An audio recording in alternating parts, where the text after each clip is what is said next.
শুভ সকাল বন্ধুরা, আমি প্রিয়াঙ্কা। আমার চ্যানেল পায়েলের ঘরকন্যার আরও একটা নতুন ব্লগে তোমাদের অনেক অনেক স্বাগত। চলে এসেছি আমি আরেকটা ব্লগ নিয়ে। এখন হচ্ছে সকাল 10টা বাজে। তো মা দেখো আজকে দুপুরবেলায় বিরিয়ানির প্ল্যান করেছে। ছেলে দুদিন ধরে বায়না করছিল যে বিরিয়ানি খাবে বিরিয়ানি খাবে। তো সেই জন্য মা বললো যে ঠিক আছে, নাতি যেটা বলবে আর জামাই যেটা বলবে, আমি বললে সেই জিনিসটা লেট হতে পারে, কিন্তু নাতি জামাই বললে লেট হবে। তো মা শুরু করে দিয়েছে প্রিপারেশান। মা বলছে বিরিয়ানিটা করতে টাইম লাগে, ধাপে ধাপে মানে ম্যারিনেট করে রাখা। তো এখনই শুরু করি, তাহলে দুপুরের মধ্যে পারফেক্ট টাইমে হয়ে যাবে।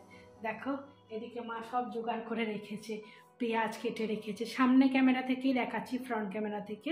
এ দেখো পেঁয়াজ কেটে রেখেছে, ঘরে পাতা মায়ের দই, হ্যাঁ। আর এ দেখো চিকেনটাও, আর এই হচ্ছে মশলা বাটা। তো এটাও মা মানে নিজে করে রেখেছে। তো এটা কি কি দিয়েছো মা? এর মধ্যে সব কিছু গরম মশলা, আদা রসুন, গোটা গরম মশলা, আদা গোলমরিচ। আর এই যে দেখো এই চালটা 1 কেজি। 1 কেজি তো 1 কেজি তো বোধহয় দিতে হবে না? আমাদের তো দিনের মতো। আরে আলুটাও মা সেদ্ধ করে রেখেছি। আলুটা তো চলো, আলুটা আজকে এমনি সিদ্ধ করিনি। ও আমি কালারটা লেবু আর নুন দিয়ে করেছি, কিন্তু এর মধ্যে একটু ওই কালার দিয়ে করলে ভালো হয়। হ্যাঁ, সেটা তো আমি পেলাম না। তারপরে গোলাপ জল, কেওড়া জল, ওগুলো পেলাম না কিছু। তো চলো তোমাদেরকে ইচ্ছা করেই আমি এটা, আর ইচ্ছা হলো ফ্রন্ট ক্যামেরা থেকে দেখাতে, তাই দেখালাম। পুরো রেসিপিটা বলছি না, কারণ রেসিপি বলতে গেলে পুরো মানে এটা তো লাইফস্টাইল ব্লগ, তো পুরোটাই আমাকে সব কিছুই কাজটা শেয়ার করতে হয়। তো রেসিপিটার জন্য আমার আলাদা প্রিয়াঙ্কা স্পোর্টসুইং বলে যে কুকিং চ্যানেলটা আছে, ওটাই শেয়ার করব। তোমাদেরকে লিঙ্ক দিয়ে দেবো। তো এটাই যতটা পারছি দেখাবো। চলো সঙ্গে থাকো, ব্লগটা শেষ অবধি দেখো। তো এই দেখো মা চিকেন ম্যারিনেশনে দেওয়ার জন্য সব কিছু দিয়ে নিল। দই দিয়ে প্রথমে ওই বাটা মশলা যেটা আছে সেটা দিয়ে, একটু বেশি করে শুকনো লঙ্কা দিয়েছে, আর জিরে গুঁড়ো আর ধনে গুঁড়ো দিয়েছে। দিয়ে এবার শাহি বিরিয়ানি মশলা, চিকেন বিরিয়ানি সেহেতু চিকেনে তো শাহি বিরিয়ানি মশলা দিতেই হবে, বুঝতেই পারছো, না হলে তো জিনিসটাই জমবে না। সেই জন্য 1 চামচ মতো শাহি বিরিয়ানি মশলা দিয়ে চিকেনটাকে সুন্দর করে ম্যারিনেট করে রেখে দেবে, মানে মেখে টেখে সুন্দর করে ম্যারিনেটের জন্য রেখে দেবে। মিনিমাম 1 ঘন্টা তো রাখতেই হবে। তারপরে তখন যদি 2 ঘন্টাও রাখে ক্ষতি নেই। তো আর এইদিকে দেখো মা সব একে একে প্রিপেয়ার করছে। ওদিকে দেখো আলু সেদ্ধও আছে, আর এইদিকে পেঁয়াজ কেটে রাখা রয়েছে, পেঁয়াজ বেরেস্তা আর চিকেনের জন্য একসাথেই কেটে রাখা রয়েছে। আর এদিকে নুন লেবু দিয়ে আলুটা সেদ্ধ করে নিয়েছে। আর এই যে চাল বিরিয়ানির, আর এই হচ্ছে গোটা গরম মশলা বিরিয়ানি বানানোর জন্য আর চিকেনে দেওয়ার জন্য। তো এইভাবে সমস্ত মা সুন্দর করে প্রিপেয়ার করে রেখে দিয়েছে। এবার মিনিমাম 1 ঘন্টার জন্য মা চিকেনটা রেখে দেবে ম্যারিনেশনে। আর এদিকে চাল ভালো করে ধুয়ে নিয়ে পরিমাণ মতো জল দিয়ে গোটা গরম মশলা মা এইভাবেই দিয়ে দিল। যদিও পুটুলি করেও দেওয়া যায়, বাট এখন এইভাবেই দিল। আর একটা লেবু স্লাইস করে কেটে দিয়ে দিল। এবার পেঁয়াজ বেরেস্তা বানানোর জন্য ওই পেঁয়াজ থেকে পরিমাণ মতো পেঁয়াজ নিয়ে নুন আর চিনি মাখিয়ে মা এটা ভেজে নিচ্ছে। কারণ জানোই তো পেঁয়াজ বেরেস্তার জন্য নুন আর চিনি না দিলে ঠিক কুড়মুড়ে হবে না পেঁয়াজটা, ব্যাপারটা ঠিক জমবে না। তো যাই, এবার আমি মা এটা করুক আর দেখে আসি। ছেলেটাকে পড়তে বসিয়ে এসেছি, ও পড়ছে কিনা। দেখো ও পড়ছে, ঠিক বসে বসে পড়ছে। আমাকে ও চায় পাশে, বলবে যে মা তুমি, মানে মাম্মা বলে আমায় যে মাম্মা তুমি পাশে না বসলে আমার ভালো লাগে না, আমার পড়ায় মন বসে না। তো আমি বললাম আমাকে তো কাজটা করতে হবে, আমি কাজের ফাঁকে ফাঁকে এসে তোমার পড়া দেখবো, তুমি পড়তে থাকো। তো এই ফাঁকে আমি স্নানটাও করে আসি গিয়ে। তো দেখো বন্ধুরা, স্নান করা হয়ে গেছে। স্নানের পরে যেটুকু দরকারি সকালে সেটুকু না করে, মানে নিজে একটু টিপটপ না হলে বাকি কাজে যেন মন বসে না, একটু খিচিবিচি লাগে মাথাটা। তাই আমার মানে টিপটপ হওয়াটা আমার ক্ষেত্রে জরুরি। মানে আর কিছুই না, মাথাটাকে আশ্রয় নেবো, দিয়ে একটু চুলটা আটকে নিয়ে, কারণ রান্না বান্নার দিকে গেলে, কিচেনে গেলে চুল পড়বে, তাই চুলটা একটু আটকে নিয়ে টোনার দিয়ে তারপর ক্রিম মেখে আর একটু হয়তো লিপ বাম দিলাম, ব্যাস এইটুকুই। তোমরা কি করো অবশ্যই জানাবে, নিজের জন্য কতটুকু কে সময় দিতে পারো বা দিতে ভালোবাসো। আমার যেমনি যতই কাজের ব্যস্ততা থাকুক না কেন, ছেলের পড়াশুনো, রান্নাবান্না, ঘরের সমস্ত গোছগাছ, কাজকর্ম সব কিছুই থাকে, তার মাঝেও আমি ঠিক নিজেকে সময় দিতে বা নিজের জন্য একটু সময় বার করতে ভুলি না, কারণ সেটাতে আমার কাজের এনার্জিটারও বাড়িয়ে দেয়। নইলে আমি কাজে এনার্জি যেন পাই না। নিজেকে একটু প্যাম্পার করা, এটাও দেখবে ভালো লাগে। যেমন ধরো এই স্নান করে এসে তোমরা যেমন দেখছো আমি একটুখানি নিজে টিপটপ হয়ে নিচ্ছি, এটা করা। তারপরে বিকেলে একটু ফ্রেশ হয়ে নেওয়া, দরকার হলে ড্রেসটা একবার চেঞ্জও করে নিই বিকেলে, সেরকম মনে হলো গরমের দিকে। আর রাত্রেবেলায় নাইট স্কিন কেয়ার রুটিনটাও একটু ফলো করার চেষ্টা করি। এক দিন আবার কুড়েমিও লাগে, সেদিনকে হয়তো একটুখানি মানে ওয়েট ওয়াইপস দিয়ে মুখটা মুছে ক্রিম মেখে নিলাম ডাইরেক্ট, এটাও হয়। মানে এতটুকু না করলে নিজের ভালো লাগে না। নিজেকে এতটুকু প্যাম্পার করাটা আমার মনে হয় সবারই ক্ষেত্রেই প্রয়োজন।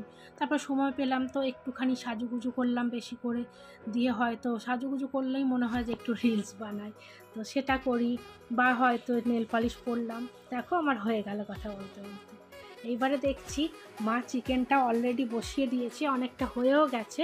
আমি এদিকে চলে এলাম, কাপড় কাচতে দিয়ে গেছিলাম তো, সেটা দেখি হয়ে বসে রয়েছে। আর এদিকে পিঙ্কুর সাদা, ও বলে গেছে যে সাদা যে শার্টগুলো আছে সেগুলো অনেক দিন পরা হয়নি, কেমন একটা হলদেটে ভাব হয়ে গেছে। তো তুমি আমার সাদা শার্টগুলো আরেকবার কেচে নিয়ে ওগুলো আলা দিয়ে দরকার হলে যেন আরও একদম পুরো সাদা ধপধপ করে সেরকম করে কেচে দাও। তো সেই জন্য কাঁচা জিনিসগুলো আলমারি থেকে বের করে ভাঁজ খুলে আবার কাচতে দিলাম। এই দেখো কেমন আলা দিয়ে সাদা ধপধপ করছে। তো আলা দিলে দেখি বেশ ভালো সাদা ধপধপ করে, কিন্তু আলা তো এক রকমের ব্লিচ, তাই বেশি কাপড়ে ইউজ করতেও না আমার ভয় লাগে।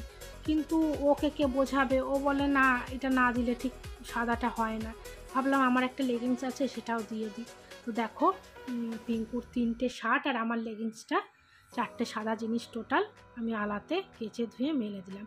এবারে আমাদের যে নাইটিগুলো ছিল সেগুলোও কেচে ধুয়ে মেলে দিলাম, সুন্দর করে হয়ে গেল। এই দিকের পাটটা মিটে গেল। আবার দেখি মা কী করছে, এ দেখো মায়ের এদিকে রাইসটাও হয়ে গেছে। রাইসটা দুটো থালায় ঢেলে পুরো ছড়িয়ে শুকোতে দিয়েছিল ফ্যানের হাওয়ায়, যাতে ঝরঝরে হয়ে যায়। আর এখন এটা নিয়ে এবার সাজাচ্ছে, মানে যেরকম সাজায় আর কি, এক রোতে রাইস, তারপরে আলু চিকেন, আরেক রোতে তারপরে আবার মানে আবার রাইস, তারপরে আবার চিকেন, এইভাবে যেভাবে করে। এখন তো রেসিপিটা পুরোটা শেয়ার করা সম্ভব নয়, তাই তোমাদের শেয়ার করতে পারলাম না। কিন্তু খুবই শিগগিরই আমি আমার প্রিয়াঙ্কাস ফুড সুইং বলে যে কুকিং চ্যানেলটা, ওইটাতে আমার এই বিরিয়ানি রেসিপিটা অবশ্যই শেয়ার করব, আর তখন এই চ্যানেলের লিঙ্কটাও দিয়ে দেবো, তোমরা চোখ রেখো। আর এই দেখো এদিকে ইনি বসে বসে ব্যালকনির দিকে তাকিয়ে কি দেখছেন, আর হরলিক্স খাচ্ছেন। আমার তো কব্বে খাওয়া হয়ে গেছে এক ঢোকে।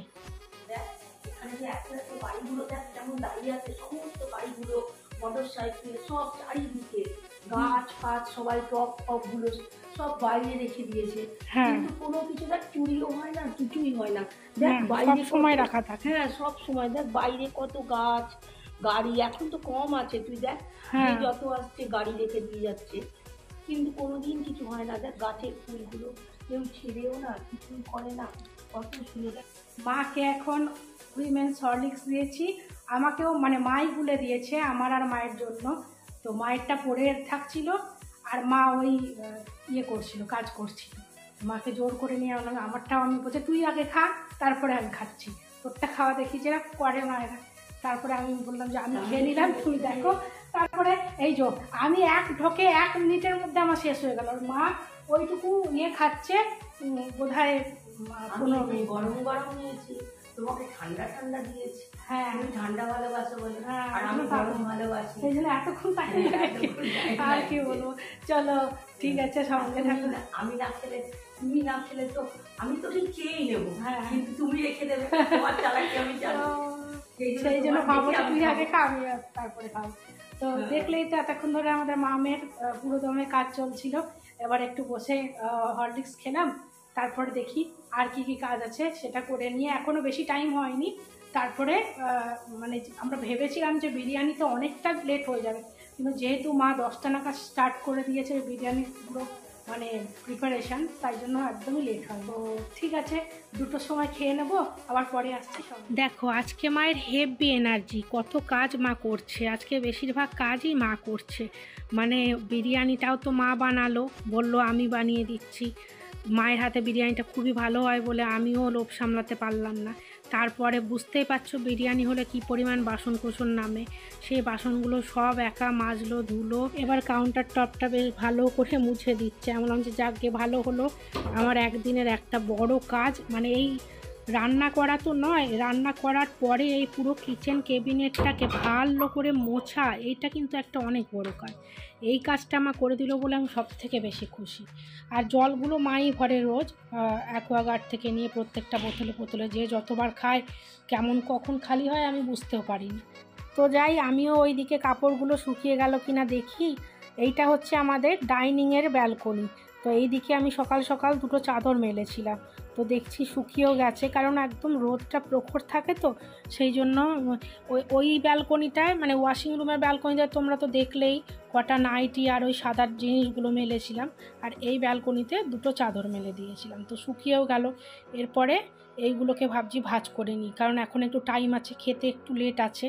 তো এইভাবেই কাপড় ভাঁজগুলো আমি এই রকম সময় পারলে করে নিই, আর যদি না হয় তখন আমার বিকেলের দিকে করি।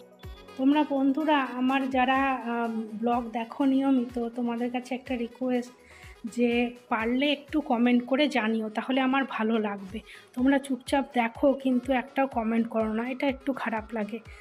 আর কষ্ট হয় এত কষ্ট করে, বা নিজের শখের জন্য ভালো লাগে অবশ্যই ব্লগ বানাতে, তাই আমি ব্লগ বানাই, কিন্তু তার সাথে পরিশ্রমও ভীষণ থাকে।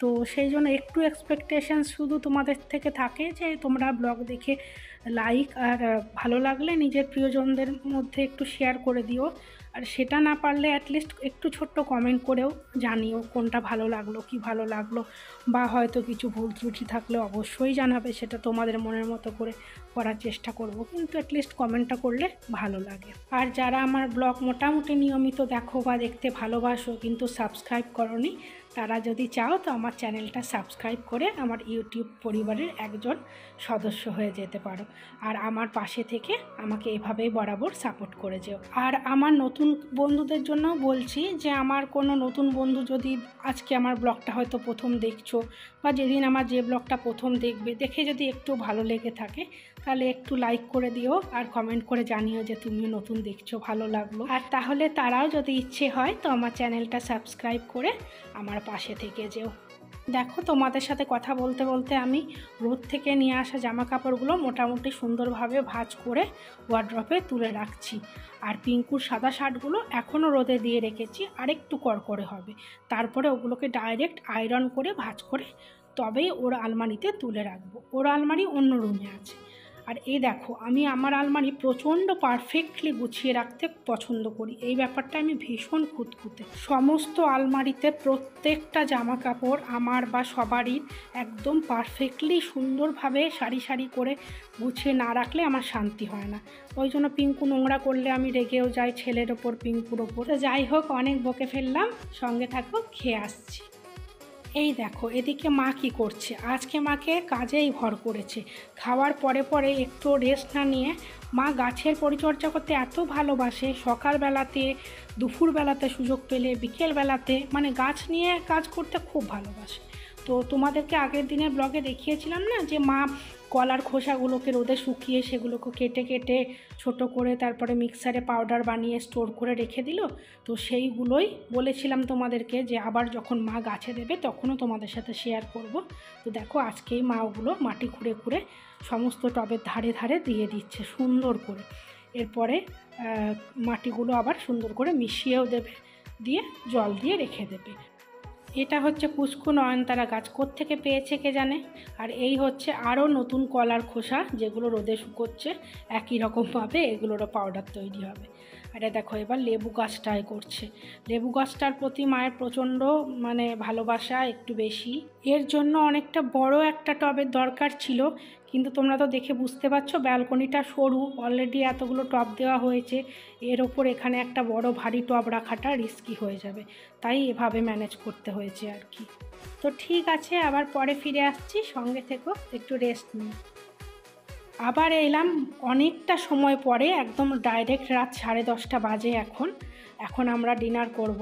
দুপুরে তো আমাদের লাঞ্চের ভিডিও শেয়ার করা হয়নি, তখন মা বানালো এত সুন্দর করে বিরিয়ানিটা, তো ভাবলাম তাহলে রাতেরটাই শেয়ার করি। আর তখন তোমাদের সাথে কথা বলে একটু রেস্ট নিয়ে বিকেলে উঠে আবার এডিটিং নিয়ে পড়েছিলাম, তারপরে টুকটাক কাজ, ছেলেকে পড়ানো, দিয়ে আবার ডাইরেক্ট এখন আসলাম। আরে দেখো, ছেলেও বলছে খুব ভালো হয়েছে, সত্যি বিরিয়ানিটা মা দারুণ রান্না করেছিল। তো চলো আজকের মতো ভিডিওটা এখানেই এন্ড করছি, ভালো লাগলে একটা লাইক দিয়ে দিও। সবাই ভালো থেকো, টাটা।